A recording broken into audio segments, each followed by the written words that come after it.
आज से UGC net का एग्ज़ाम स्टार्ट हो गया है। जिन बच्चों ने एग्ज़ाम दे दिया है उनके प्रति मेरा शुभकामना है कि आपका एग्ज़ाम क्लियर हो, आप पास करें। लेकिन जिनका एग्ज़ाम नहीं हुआ है उनके लिए मेरी बात है कि आप नोटिफिकेशन को बहुत अच्छे से पढ़ लीजिए, क्योंकि मैं आज एग्ज़ाम सेंटर में देखा कि बहुत सारे बच्चे ऐसे थे जो समय पे नहीं पहुंच पाए। फर्स्ट सीटिंग का समय आपका है 7 बजे से 8:30 बजे तक आपको पहुंचना है, क्योंकि उसका एग्ज़ाम 9 से 12 होगा। और सेकंड सीटिंग का एग्ज़ाम जो है वो 3 से 6 है। दैट मीन्स कि वहाँ आपको 1 बजे से 2:30 बजे मतलब 2:30 तक आपको वहाँ पहुँच जाना है। अदरवाइज आपको घुसने नहीं दिया जाएगा, मतलब आपको एग्ज़ाम में अपीयर नहीं होने दिया जाएगा। तो ये इंस्ट्रक्शन आपका एडमिट कार्ड में लिखा हुआ, आप एडमिट कार्ड को अगर ध्यान से पढ़िएगा तो आपको पता चल जाएगा। दूसरा, मैंने देखा कि कुछ बच्चों ने फ़ोटोकॉपी आधार कार्ड या फिर जो भी आईडी कार्ड आप लेके गए हैं उसका फ़ोटोकॉपी लेके गए। आधार कार्ड का अगर फ़ोटोकॉपी लेके गए तो वो आपका वैलिड नहीं है, आपको ओरिजिनल लेके जाना है।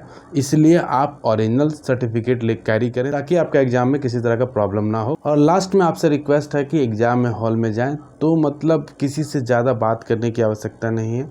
आप अपने सिटिंग अरेंजमेंट में जाके बैठिए, थोड़ा देर अपने माइंड को पूरा शांत कीजिए ताकि आपका एग्ज़ाम जब स्टार्ट हो तो उस रेस में आप बहुत अच्छे से रेस लगा सकें। मतलब एग्ज़ाम का रेस लगे तो आप सबसे पहले नज़र आएँ, मतलब सबसे पहले आप अटैम्प्ट करें। इसके पहले आपको मेडिटेशन टाइप का, मतलब अपने आप को एकदम शांत करके बैठिएगा, तभी आप एग्ज़ाम को बेहतर दे सकते हैं।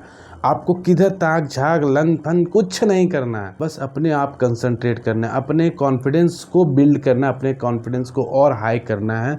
जो भी आपके पास 5 मिनट 10 मिनट 2 मिनट जो भी टाइम आपके पास बचता है एग्ज़ाम से पहले, अपने ऊपर ही काम करना है। किसी को ताक झाक या किसी के प्रति ये नहीं सेटिंग करना है कि नहीं आप मुझे बताना, कुछ नहीं। जो आप जानते हैं उसी पे कॉन्फिडेंट रहिए, आपका एग्ज़ाम क्लियर होगा, ये मान के चलिए। आप अपने आप को ज़्यादा डर के अंदर नहीं समाइए, नहीं तो आपका एग्ज़ाम गड़बड़ हो जाएगा।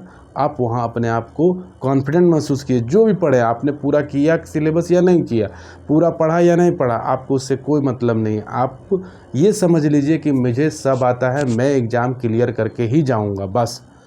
और एग्ज़ाम जैसे स्टार्ट हो उस रेस में आप ध्यानपूर्वक सारे क्वेश्चंस को पढ़िए। जो क्वेश्चन आपको जल्दी समझ में आए उस क्वेश्चन को पहले कीजिए। जो क्वेश्चन में थोड़ा सा लगे डाउट कि मुझे इसके लिए दोबारा सोचना है, मतलब उस कलर से आप उसको हाईलाइट करके रखिए ताकि आप थॉरली देख सकें कि इस क्वेश्चन को मुझे थोड़ा और एफर्ट लगाएंगे तो ये क्वेश्चन बन जाएगा। जहाँ तक पेपर 1 और पेपर 2 की बात है, आपको अपने सब्जेक्ट्स में कमांड रहता है तो आप उसको भी अच्छे से देखिएगा। पेपर 1 का जब एग्ज़ाम होता है तो आप पेपर 1 के एग्ज़ाम में बहुत सारे ऐसे क्वेश्चन होते हैं जो स्ट्रेट फॉरवर्ड होते हैं, तो पहले उसको कर लीजिए। उसके बाद डीआई के क्वेश्चंस कीजिए, रीजनिंग के क्वेश्चंस कीजिए, ठीक है। आपका अपने सब्जेक्ट्स में कमांड होता है तो उसमें वैसे क्वेश्चंस को कीजिए जो आप एक बार पढ़ने के बाद बता सकते हैं हाँ इसका आंसर सही, 110% इसका आंसर सही होगा, तो उस क्वेश्चंस को कीजिए। जहाँ लगे कि इसके लिए मुझे टाइम लगे आप उस क्वेश्चंस को स्किप करते हुए आगे बढ़िए।